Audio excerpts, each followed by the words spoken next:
On a crisp but clear winter's morning, I set off for a walk around Aldhelms Head. It's on the Jurassic coast and somewhere I'd not explored before.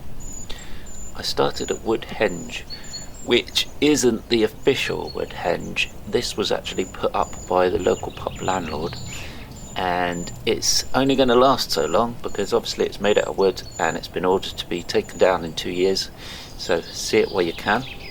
It's next to the Square and Compass pub, which is a really lovely country pub, tiny inside but loads of space to sit outside. I recommend going.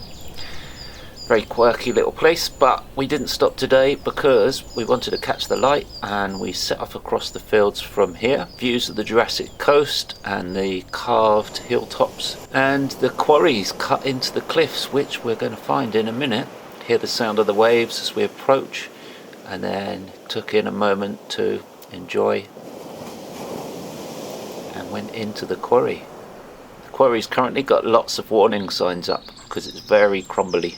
There's a few abandoned buildings in there too. You can probably see it's crumbly here. In fact, a little closer and you definitely can. Look at the stack of bricks holding it up. Definitely not worth going in. All of these are just taken from afar. Something else interesting is this location has been used for many films.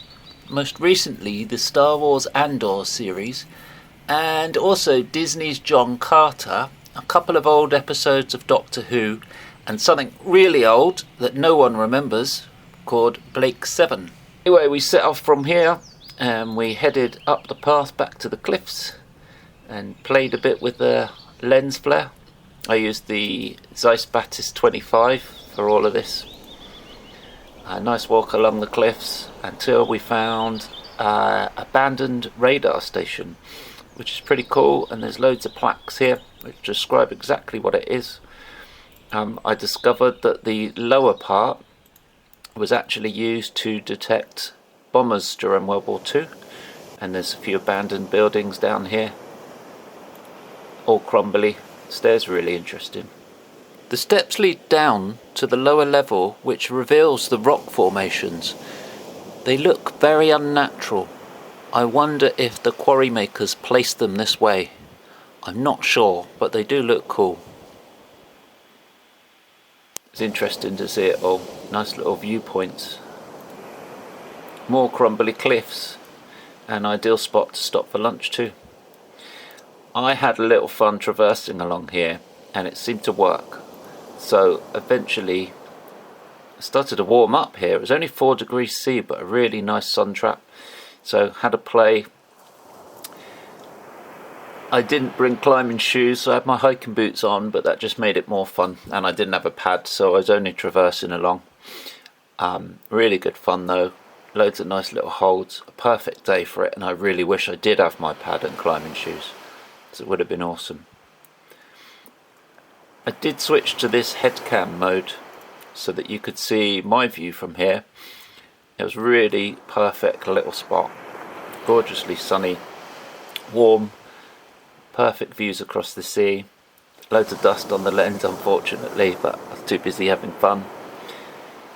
And we eventually set off along the cliff path again, climbing back up to the cliff.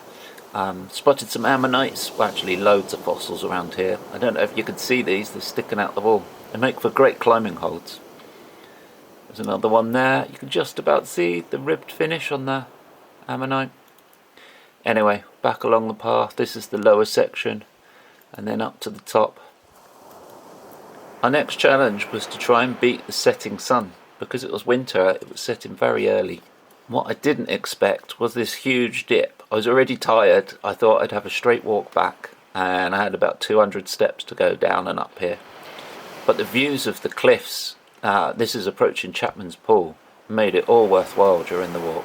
And the sun finally set. I made it up the other side just as it set. Caught the last light on Chapmans pool. There's loads of nice little carved stones across there. Met some chilled cows along the stunning cliff tops. Cut back across the fields in near darkness.